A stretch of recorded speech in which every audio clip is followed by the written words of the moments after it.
First, you should cut the two cords. The first cord will be the exact width of the net you want. The second cord will be the length of the neck times 1.1. This will be your template cords. If you are making a circular net, each side of the net will be equal to the diameter of the circle. The next, determine the number of cords you will need on each side. You will need 2 cords at every inch. If your net is 54 inches wide, you will need a 108 cords for the width. But for me, ang akong cords is 10 ra ni siya nga cords. In each width, 10 ra gyapon siya. Cut the cords using your template cords to determine the length. To each knot in this way, create a loop from the top widthwise cord at the intersection at which you are knotting. Hold 2 ends of the loop in your left hand. Reverse if kanang left-handed ka or right-handed, kanang i-reverse instructions if you are left-handed. If right-handed ka, okay rasad. Then, so that the loop part sticks out of your left hand. Pull the other cord at the intersection through the loop toward you and make sure this is consistent on every knot on the knit. Wrap the cord lightly around the loop going under, then pull through the space between the widthwise cord and the lengthwise cord. You may want to practice trying this knot before using it for fishing net. And continue tying. To practice tying this knot before using it for your fishing net, continue tying knots at each intersection until the net is woven. Cut the fishing net to the size and shape you will need. Then, inanaon gihapon siya og style but imo siyang ikuan ang size para ma-porma siya. Then after that, choose your string. It's either nylon or any kind of string but akong gigamit is nylon kay ang nylon is makakuan siya og strength gani kanang hugot, makakuan siya hugot.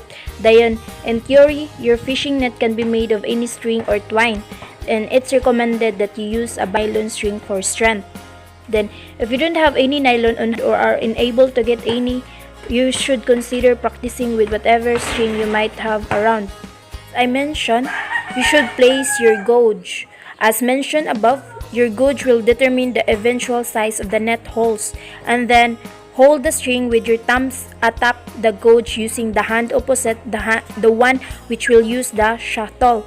So akong gigamit is ang ako rang kamot kay sayunan raman ko siya if ang kamot ra akong gamiton.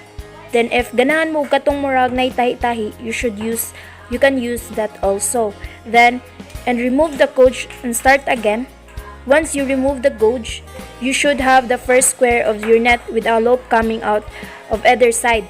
Then, repeating these steps should increasingly widen the net as you continue to make loops and knots. So, inyo rin siyang kanang i-repeat ra gina siya para mahimo gid siyang net. Then, in every new square will have 2 attached loops with which to continue. Then, once your net has reached desired length, you will ignore one of these 2 loops to narrow the net back down. The next is, and depending on how you plan to use this net, you may want to attach it to wooden frame you have. Then, and make a casting net by attaching a long rope and weights. Then in other case, it's acceptable to use extra bits of string to fasten whatever you need to the net or to fasten the net to the frame for more durability. Para mas ligon siya, himuon ng ang igboan na kay murag kahoy gani ang imong igamit which is kanang wood. Use heavy duty staples to attach the net. So para if na mo isulod sa net or like fish is para kanang kuan siya kanang dili dayon siya maputol.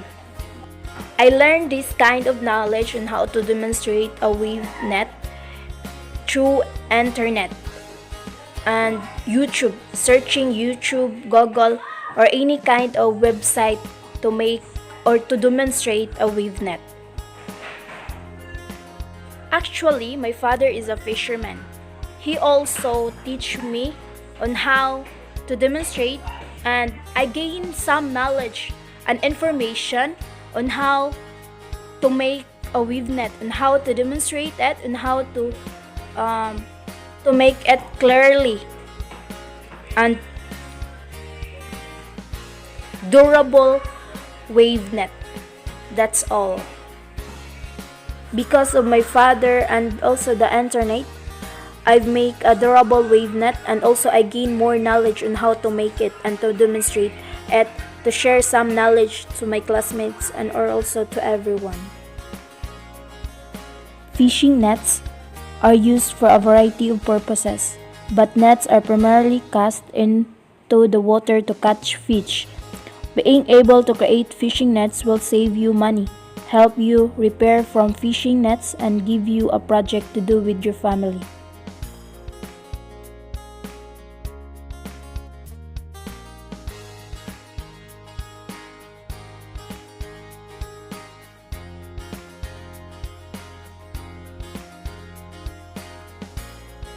So this is the partial wave net I've created.